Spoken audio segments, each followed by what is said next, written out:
Hello guys, and welcome to the third lesson in methods of error detection within Unit 2 of the syllabus. We are currently looking at data transmission and the ways in which we find errors when data is being transmitted. So far we have looked at why we need to check for errors and how we check for errors. We have also looked at checksums and parity checks and also check digits. We've ticked all these ones off. If you haven't seen those, go back and watch the videos from the previous lesson and we can be sure to tick these ones off. Finally, we're going to look at this term, echo check and ARQ.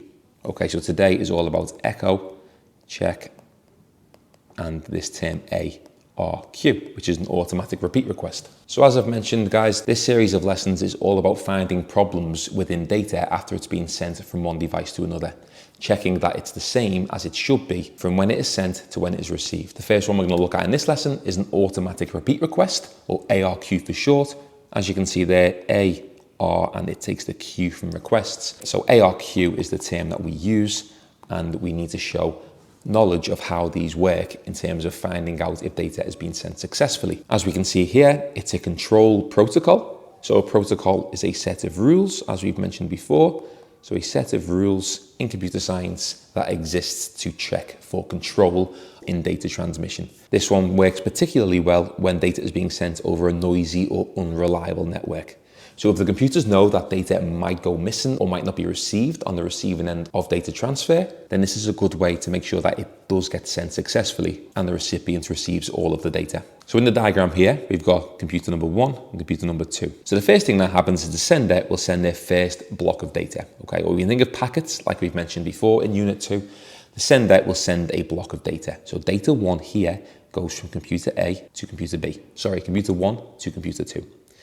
Then what happens is the receiving computer, so computer number 2, sends back an acknowledgement to say, yes, they have it. Okay, this is called a positive acknowledgement. And when it comes to a question in the exam, these are the key words that they are looking for. So a positive acknowledgement is sent back. So a thumbs up, excuse my handwriting or my drawing. This is a thumbs up to say, yes, I've received it. Once they've done that, the sender receives this acknowledgement and sends the next block of data. So data block number 2, or the next data packet, would be sent to the receiver again. Now remember, we're talking about a noisy or unreliable network. So we know that there's a chance that the data might not be received. So because we already know that, computer number 1, the sender, will wait a certain amount of time before computer number 2 sends an acknowledgement. If after a period of time has passed and no acknowledgement has been sent, a timeout will occur. So a timeout is literally the end of a timer, and the sending computer knows that there's a problem. And if it knows that there's a problem, all it has to do is resend the data. So data packet 2 is resent. Okay, the timeout was reached and it resent the data. This process will continue until all acknowledgements have been received and the file is sent successfully. So when it comes to the exam, in a typical 5 or 6 mark question, the keywords that the examiner will be looking for is the direction in which data is being sent, this word positive acknowledgement, the word timeout is also a crucial keyword, and this continuous process of resending data and acknowledgements being sent. And that pretty much sums up how an ARQ check works. Just to reiterate, here is a flowchart of an automatic repeat request system. We've got a flowchart where we start. A time is set, so we know how long to wait in between each packet of data. Has the timer timed out? Yes, resend data. If it didn't, has an acknowledgement been received? No, then we'll keep checking the timer. So we're going to be continuously going in this loop, waiting for an acknowledgement. The 2 scenarios in which this loop will stop is if either an acknowledgement is received, in which we can say, yes, it's complete, or the timer reaches its limit, in which case we will resend the data. Okay, so when we reach this point, there are 2 scenarios in which the ARQ check will go on to next. Either the acknowledgement being received or the timer timing out and the data being resent. Now remember, this will happen for each packet until all packets have been sent. Finally, we have an echo check where data is sent from one device to another. The data is sent back to the sender, and the sender's computer will compare the 2 sets of data to check if any errors occurred. So as you can see, data is sent, data is returned, and then if any problems are found, it will be resent.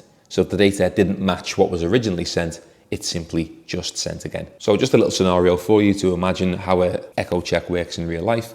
You send a message saying hello to a friend. Your friend sends the message back to prove that they've received the message that you sent. And if it didn't match, you know something's gone wrong and you can send it again. Now, in the real world, a common example for an echo check would be a bank transaction. When you're making an online payment, you type in the amount that's sent to the bank, and then they just send you that amount back just to confirm that it's the right amount that's being sent. Okay, so if you typed in £179 to be transferred, and then the bank comes back with £189, you know that's not right, and you need to amend it and send the 179 back to them to tell them that this is the right amount instead. Once you're happy with that, you can confirm and the money is sent. But it's just simply sending the information back. Echo check is probably the most simple out of all of the error detection methods that we've discussed. So if you've missed any of them, if you've missed checksum or check digit, be sure to go back and watch the video on those. Then in the last lesson, we had parity checks. So we had parity block checks and parity checks. And then in this lesson, we've covered ARQ and echo checks. And that is all methods of error detection in Unit 2. So I hope you've managed to understand, guys. If not, just give it a rewatch. I'm sure you'll understand. They are not too difficult to comprehend. And then there's finally one lesson in Unit 2, which is all about encryption and how we encrypt data when transferring it. So thanks for watching, and I'll see you again soon.